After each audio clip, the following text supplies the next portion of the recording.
अस्सलाम वालेकुम गाइस, मेरा नाम है अली और मैं अपने channel daily horror stories by Ali से आपके सामने मौजूद हूँ। मुझे उम्मीद है आप सब खैरियत से होंगे, खुश होंगे और कामयाब होंगे। तो जिन लोगों ने अब तक मेरे चैनल को सब्सक्राइब नहीं किया वो इसको सब्सक्राइब करें, लाइक करें और अगर हो सके तो शेयर करें। हमेशा की तरह व्हाट्सएप नंबर और ईमेल एड्रेस मैं आपसे शेयर कर रहा हूँ। अगर आप अपनी स्टोरीज़ को शेयर करना चाहते हैं तो यू आर वेलकम। अच्छा, आज की जो स्टोरी है ये रियल स्टोरी है और ये स्टोरी हमें एक हमारे बहुत अच्छे सब्सक्राइबर हैं सैयद सिराज हुसैन साहब। इनका ताल्लुक़ इंडिया जबलपुर से है और ये उनकी स्टोरी है। ये बताते हैं कि जब हम छोटे छोटे से थे तो हमारी जो नानी जान थी वो हमें बहुत सारे किस्से कहानियाँ सुनाया करती थी। तो इसी तरह का एक किस्सा उन्होंने इनके नाना के बारे में, यानी जो इनके नाना हैं और इनकी नानी के शौहर हैं, उनके बारे में एक किस्सा सुनाया था। इनके जो नाना थे बेसिकली जब अंग्रेज़ों का दौर था तो जो भाप वाले इंजन या आग वाले इंजन लगा करते थे ट्रेन्स के अंदर, ये बेसिकली उससे मुताल्लिका जॉब किया करते थे। यानी अंग्रेज़ों का जो रेलवे डिपार्टमेंट था ये उसके एम्प्लॉई थे और इनकी ज़िम्मेदारी थी कि इंजन जो है वो एक जगह से दूसरी जगह पहुंचाना। ये जो लोकेशन डिस्क्राइब करते हैं ये बताते हैं कि जबलपुर और घंटाघर इसके बीच में एक जगह हुआ करती थी जो आज भी मौजूद है।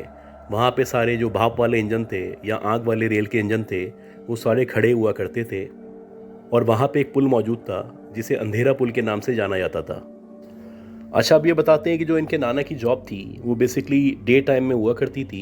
डे टाइम की इनकी ज़िम्मेदारी थी कि भाप वाले जो इंजन है या जो आग से रेलगाड़ी चला करती थी उसके इंजन को एक जगह से दूसरी जगह लेके जाया करते थे। लेकिन एक दिन इनके पास जो रेलवे का एम्प्लॉई था जो शेड्यूलिंग करता था या जो स्केड्यूल बनाता था वो इनके पास हाजिर हुआ। अच्छा, जब इनके नाना के पास वो हाजिर हुआ तो उसने बताया कि आपकी जो शिफ्ट है उसमें कुछ चीज़ें चेंज की आ रही हैं और अब आपको रात के टाइम में ये रेल वाला या भाप वाला जो इंजन है ये आपको लेके जाना है और इसको बम्बई में छोड़ के आना है। और ये जो इनके शेड्यूल में चेंज था वो एक आध दफ़ा के लिए था, मतलब रेगुलरली उनको दिन में ही काम करना था। लेकिन एक इंजन ऐसा था जिसके बारे में इनको कहा गया कि आपने ये लेके जाना है और उसको रात के टाइम में वहाँ पे छोड़ के आना है। अच्छा, दिन में जो ये जॉब किया करते थे यानी ये जो रेलवे स्टेशन था वो बहुत करीब था। साइकिल पे चले आते थे, साइकिल पे आ जाया करते थे। लेकिन वो जो एक दिन का एक रात का इनको टास्क दिया गया था उसके लिए इनको किसी और जगह रिपोर्ट करना था। वहाँ जाके वहाँ से इंजन लेना था और उस इंजन को लेके बम्बई शहर में छोड़ना था। अब ये बताते हैं कि ये जो रास्ता था इसके रास्ते में एक बहुत मशहूर पुल हुआ करता था जिसे अंधेरा पुल के नाम से जाना जाता था। उस अंधेरा पुल से इनको गुजरना था। पुराना दौर था, कच्चे रास्ते थे, साइकिल इनके पास मौजूद थी और उसी साइकिल पे इनको जाना था। खैर, पहली दफ़ा ये रात में निकल रहे थे, बड़ी इन्होंने हिम्मत की, अल्लाह का नाम लिया और निकल गए। ये बताते हैं कि पुराने दौर में ज़्यादा चहल पहल नहीं थी। लोग जितना जल्दी होता था अपने घरों में चले जाया करते थे। आमतौर पे मगरिब के बाद ऐसा लगता था जैसे आधी रात हो चुकी है और ना बंदा होता था ना बंदे की ज़ात होती थी। खैर, बहरहाल इनके नाना को जो है वो रात में रिपोर्ट करना था और वहाँ पहुँचने के बाद इंजन लेके बम्बई जाना था। उनको ये फ़िक्र थी कि मैं टाइम पे पहुँच जाऊँ, लिहाजा ये लेट नाइट घर से निकले। साइकिल इनके पास मौजूद थी, पुराना दौर था, टॉर्च पे गुजारा किया करते थे। अब ये बताते हैं कि जैसे ही ये अंधेरा पुल जो था इसके क़रीब पहुँचे तो इनको बाकायदा ऐसा महसूस हुआ जैसे कि पुल के बिल्कुल शुरू में या पुल के क़रीब एक औरत है जो खड़ी हुई है। उसने काले कलर के कपड़े पहने हुए हैं और बज़ाहिर ऐसा लगता है कि वो बहुत ही कोई गोरी चिट्टी औरत है। एक तो उसने काले कलर के कपड़े पहने हुए थे, ऊपर से उसकी गोरी रंगत थी जिसमें वो और ही हसीन लग रही थी और उसके साथ साथ उसके जो बाल थे वो बहुत ही लंबे थे और वो खुले हुए थे। नॉर्मली इस दौर में आप एक्सपेक्ट नहीं कर सकते थे कि कोई इतनी हसीन और जमील औरत इतनी रात में घर से बाहर निकलेगी और वो भी इस अंदाज में निकलेगी कि उसके बाल खुले हुए हों। बहरहाल इनके नाना बड़े हैरान थे और उनके लिए जो कुछ ये मंज़र था नाकाबिले यकीन था। अच्छा, अब इनके जो नाना थे वो साइकिल से उतर गए और उतर के साइकिल जैसे हाथ में लेके चला करते हैं वैसे पुल के करीब चलना शुरू किया और जैसे ही वो उस औरत के करीब पहुँचे तो इन्होंने उस औरत से सवाल किया कि खैरियत तो है, आप इतनी रात में यहाँ पे क्या कर रही हैं। अब वो जो औरत थी वो इनको देख के मुस्कुराने लगी और कहने लगी कि बस वैसे ही मेरा दिल चाह रहा था कि मैं वॉक करूं या टहलूं और इसी इरादे से मैं बाहर निकली हूं। अब मैं पुल के इस तरफ आ चुकी हूं, मुझे पुल के उस तरफ जाना है और मुझे थोड़ा सा डर लग रहा है। क्या आप ऐसा कर सकते हैं कि मुझे पुल के उस पार तक छोड़ दें? अब ये बताते हैं जो इनके नाना थे, उन्होंने जब उसकी ये बात सुनी तो उन्होंने कहा मैं उस तरफ ही जा रहा हूँ, मैं यकीनन आपको वहाँ तक छोड़ सकता हूँ। लिहाजा इनके जो नाना थे उन्होंने उस औरत के साथ पुल के उस तरफ जाने के लिए चलना शुरू कर दिया। अब जैसे जैसे वो उस औरत के साथ चल रहे थे वैसे वैसे इनको एहसास हो रहा था जैसे सर्दी मुसलसल बढ़ती चली आ रही है और एक धीमी धीमी सी खुशबू है जो उनको उसके शहर में मुब्तला करती जा रही है। अब इनके नाना मुसलसल उसके साथ चल रहे थे, उसको मुसलसल देख रहे थे और बज़ाहिर ऐसा लग रहा था कि दुनिया की सबसे हसीन और जमील औरत है जो इनके साथ चल रही है। अब इनके नाना को महसूस होने लगा जैसे वो चलते चलते उनके बहुत करीब आ चुकी है और इस कदर करीब आ चुकी है कि अब उसके हाथ से इनका हाथ टच हो जाएगा।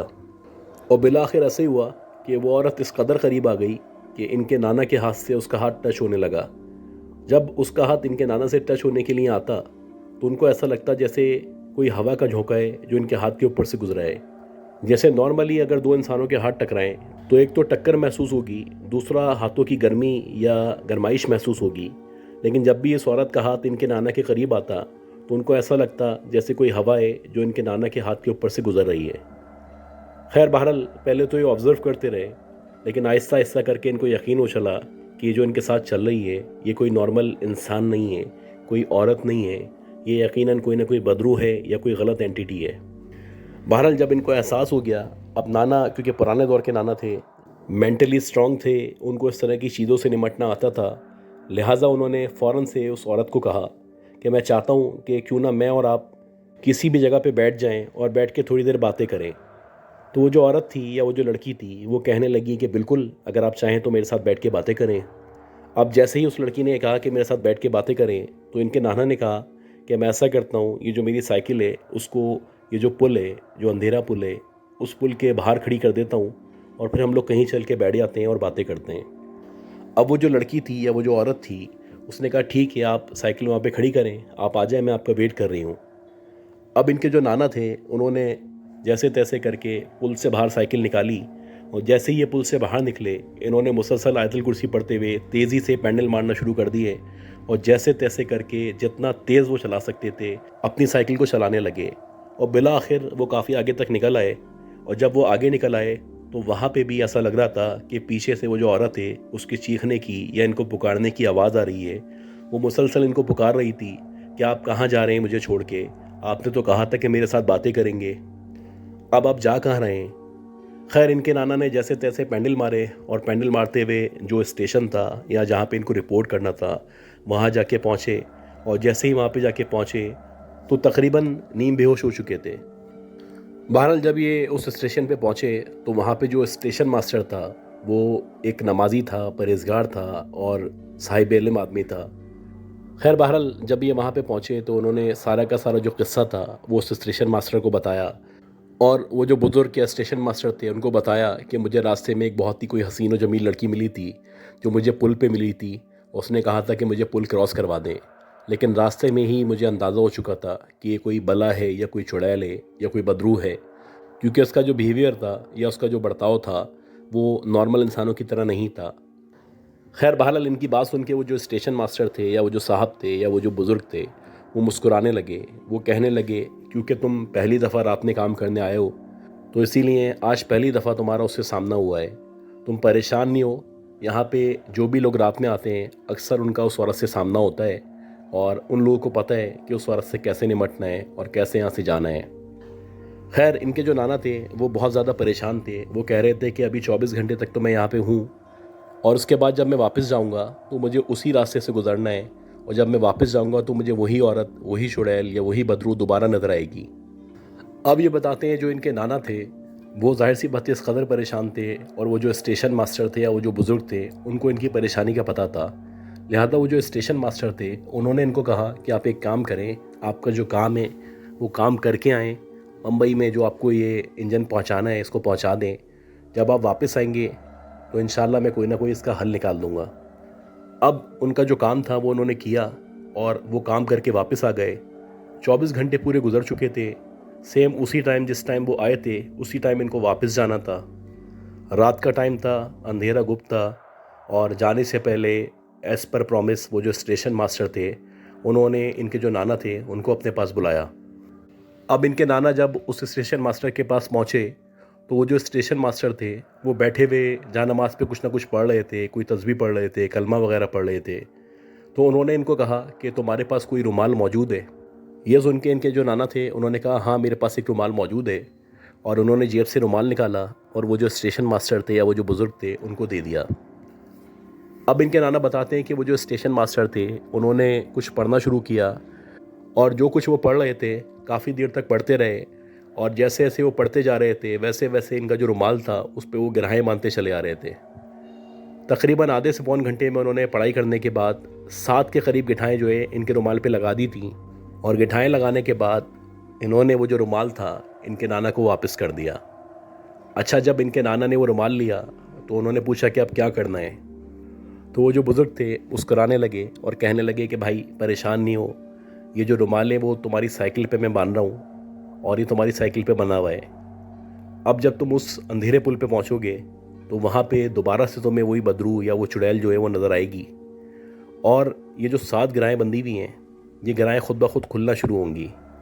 तो तुम्हें कोशिश करनी है कि ये जो पुल का हिस्सा है या ये जो पुल है ये गिराएँ खुलने से पहले पहले तुम क्रॉस कर लो। अगर तुमने गिराएँ खुलने से पहले इस पुल को क्रॉस कर लिया तो तुम खैरियत से अपनी मंजिल पे अपने घर पहुंच जाओगे, वरना ये जो चुड़ैल है या ये जो बदरू है ये तुम्हारी जान भी ले सकती है, तुम्हें नुकसान पहुंचा सकती है या और भी चीज़ें जो हो सकती हैं।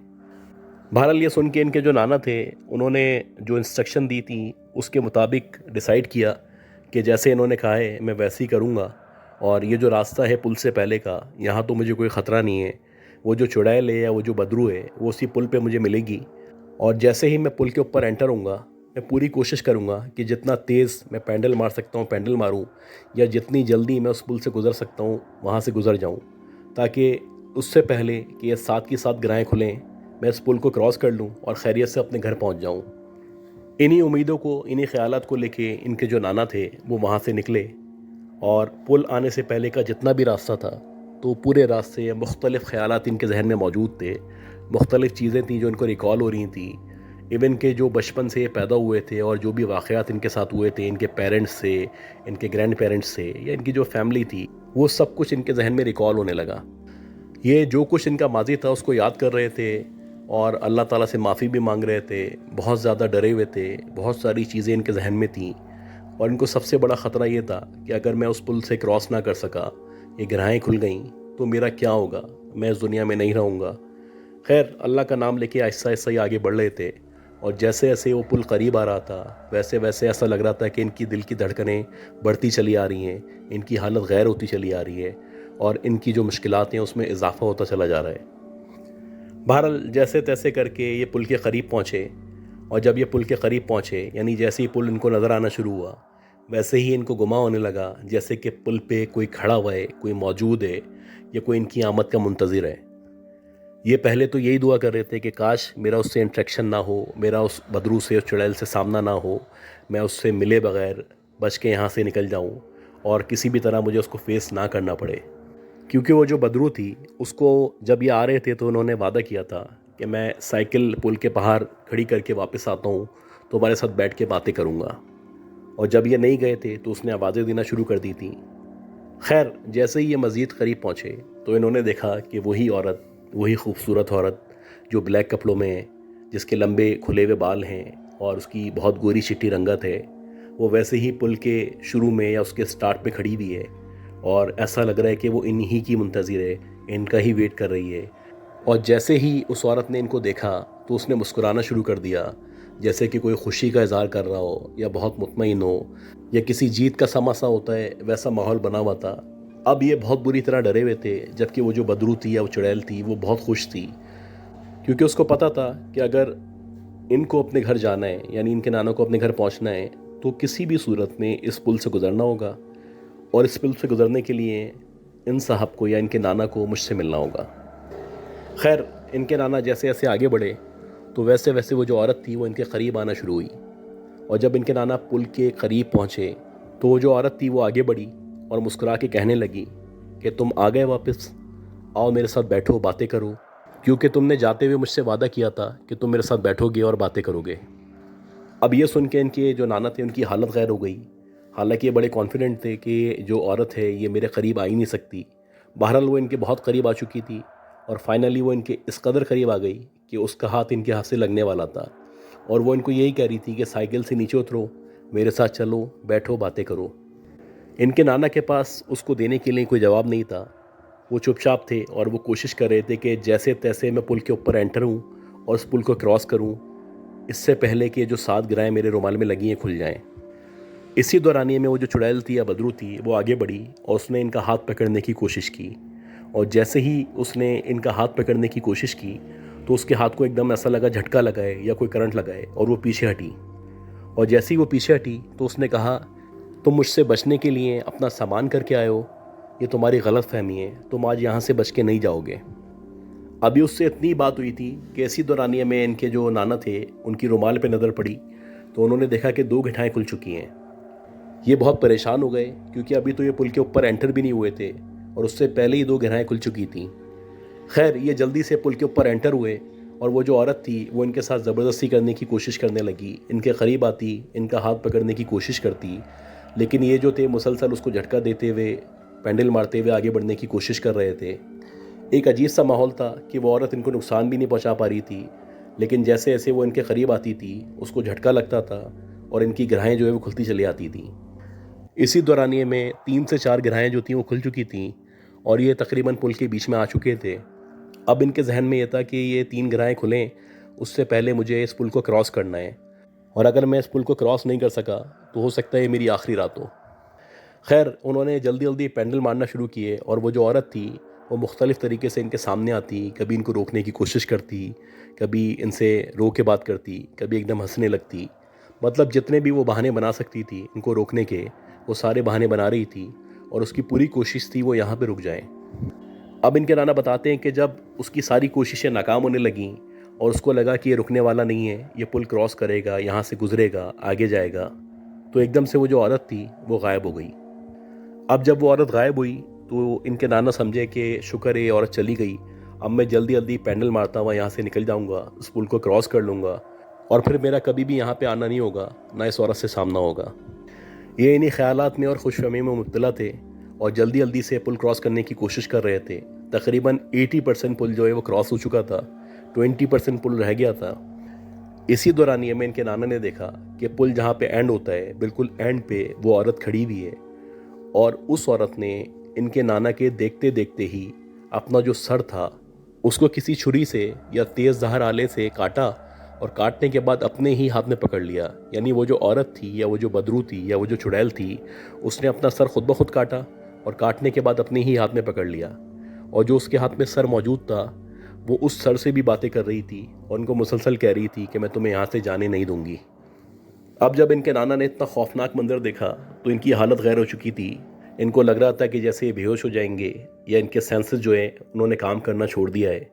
बहरहाल जैसे तैसे हिम्मत करके इन्होंने कहा कि अब जो होगा देखा जाएगा, अगर मेरी किस्मत में बचना है तो ये जो चुड़ैल है या बदरू है मेरा कुछ नहीं कर सकती। वैसे ही इन्होंने आगे बढ़ना शुरू किया। अब ये जो 2 गिराएँ थीं ये भी आहिस्ता आहिस्ता करके लूज़ होने लगीं और इससे पहले कि ये मुकम्मल खुलती इन्होंने पुल जो था वो क्रॉस कर लिया। अब जैसे ही इन्होंने पुल क्रॉस किया तो वो जो औरत थी ऐसा लगा जैसे उसकी जो ताकत है वो ख़त्म होना शुरू हो गई है और बिल्कुल बेबस हो चुकी है। जैसे कि आते हुए जब इनके नाना ने पुल क्रॉस किया था तो पुल के बाद वो बेबस हो गई थी। खैर जैसे ही इनका पुल क्रॉस हुआ इनके नाना ने ज़ोर ज़ोर से अपनी साइकिल जो थी उसको भगाना शुरू कर दिया और मुसलसल आयतल कुर्सी पढ़ते हुए जैसे तैसे करके अपने घर पहुंच गए। अब जब इनके नाना घर पहुंच गए तो उन्होंने शुक्राने के नफिल अदा किए और बहुत खुश थे कि मैं खैरियत से घर आ चुका हूँ और अगर आज मैं अपने घर पे मौजूद हूँ तो सिर्फ़ और सिर्फ वो जो स्टेशन मास्टर था उसकी वजह से मौजूद हूँ। अगर उसने मुझे वो रुमाल ना दिया होता, उस पर पढ़ाई ना की होती तो शायद मैं आज मौजूद नहीं होता। तो गाइस उम्मीद करता हूँ ये सराज साहब की भेजी हुई स्टोरी आपको पसंद आई होगी। अगर आपको ये स्टोरी पसंद आई है तो प्लीज़ मेरे चैनल को लाइक करें, सब्सक्राइब करें, शेयर करें। दुआ करें कि अल्लाह हम सबको सेहत दे, ज़िंदगी दे, सलामती दे, हमें इस तरह की बलाओं से, मुसीबतों से, चुड़ैलों से बचाए। अपना ख्याल रखिएगा। अल्लाह हाफ़िज़।